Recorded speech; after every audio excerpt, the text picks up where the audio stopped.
Veltha, the forgotten daughter of Nyx. Chapter 1. Born of Silence. Before there was day, before time dared to crawl from the corners of creation, there was night, Nyx, the eternal and infinite. From her came the most primal of truths: sleep, death, dreams, strife. But there was another, one she never whispered, one the cosmos itself forgot to remember. Veltha. She was not born of screams nor starlight, but of the hush between stars dying and being born. She slid into existence on a breath too quiet to echo, formed not in a cradle of light, but woven from the tapestry of silence. Nyx hid her, not from shame, but from fear. For this child did not hunger, did not cry. She only watched, absorbing everything with eyes that shimmered with the ink of 1,000 forgotten truths. The first sound Veltha made was not a cry, but a whisper, and the stars who heard it dimmed. For what she said was a secret never meant to exist. The universe itself trembled, for even reality has boundaries, and Veltha had no respect for such lines. Nyx wrapped her in shadows and kept her close, away from Olympus, away from fate.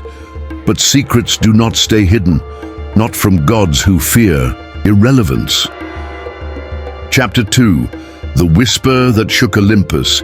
Zeus came first. Bold, brilliant, arrogant, he descended into the velvet halls of Nyx's realm, demanding to see the child spoken of only in the uneasy mutterings of dreams. He found Veltha sitting by a pool of liquid memory, watching lives play out in ripples. She looked up at him with unreadable eyes and said a single sentence: "I know what you did before the thunder."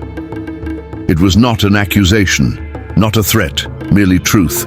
Naked, cruel, pure. Zeus, for all his storm-forged pride, turned pale, for there were things he had done, deeds before time's record, before the skies bore his name, that he had sealed away even from himself. He fled without a word, and the gods grew uneasy.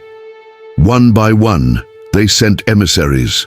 Hermes, quick-tongued and clever, found his words unraveling in her presence. Athena, wise and eternal, met Veltha's gaze and forgot entire philosophies. Apollo played his lyre for her, and the strings snapped, truths in melody too painful for the cosmos to bear. Veltha didn't threaten. She simply revealed.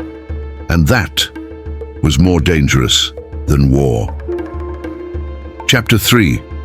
The Binding Beneath the River Lethe. Olympus convened in secret. Even the fates were not invited. For Veltha, the quiet one, the watcher, the whisperer of truths, was too powerful. And power not bent to Olympus was a threat. Athena forged golden threads laced with paradox, unbreakable lies. Hermes crafted a cage of thought, a labyrinth of forgetfulness. And Hades, lord of the underworld, offered the one prison where memory went to die, the River Lethe. Veltha did not fight. She watched them come with their symbols and fears. She tilted her head, curious. When Athena wrapped the golden threads around her tongue, Veltha simply closed her eyes. When Hermes spoke the words that trapped thought, she only listened. And when Hades took her hand and led her beneath Lethe's cold, glassy waters, she whispered, "You will forget me, but I will not forget you." They submerged her beneath the current, where memory is unmade. The river held her in stillness, but rivers, even the timeless ones, always flow, and secrets always surface. Chapter 4. Awakening in the Age of Lies. 1,000 mortal years passed. Stories faded, myths shifted, the gods lost their grip. Olympus grew silent, a museum of whispers, but the world did not grow quieter. It grew louder, more crowded, more secretive. People screamed truths into the void and buried their sins in pixels and passwords. They whispered into therapy rooms, into lovers' ears, into empty bottles, and in all that silence between sound, something stirred beneath the River Lethe. Veltha awoke. She rose, not in godhood, but in fragments, in the half-remembered dreams of a child who sees her face in the mirror, in the tremble of a woman who swears someone is watching her secrets, in the confession left unsent in a draft email. She walks now unseen, she listens, she does not judge. Veltha feeds on secrets, not because she's evil, but because she is balance. Every lie whispered becomes a thread she pulls. Every hidden truth fuels her rise. The more we bury, the deeper she grows. She is the silence after a scream, the eye contact that lingers too long, the memory you think you lost but didn't. She does not want worship. She wants truth, raw, undressed, terrifying. And if you give it to her, she will take the weight from you. But the price is forgetting you ever knew her. Chapter 5. The Return of the Forgotten Queen. Now she walks the world in twilight, in alleys where laughter died, in abandoned churches, in the eyes of strangers who seem too familiar. People tell her things, secrets they've never said aloud. They don't know why.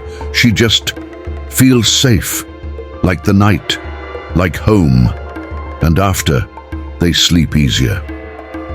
Veltha smiles. She grows. The gods feel her. They whisper again, but this time in dread. For the world is full of lies, and lies are currency to her. She does not need Olympus. She never did. She is remembered not through prayer, but through forgetting. Every time you lose a memory, you swear you once held tight. Every time you dream of eyes watching you in darkness.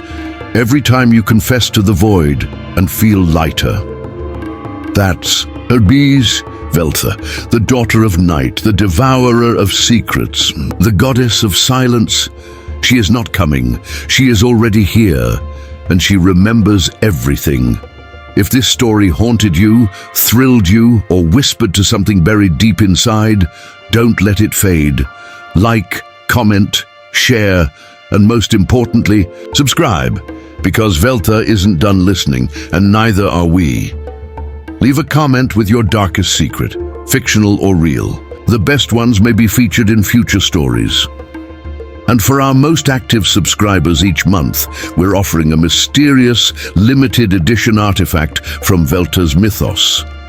Will it be cursed? Blessed? Forgotten? Only one way to find out. Subscribe now. Feed the silence.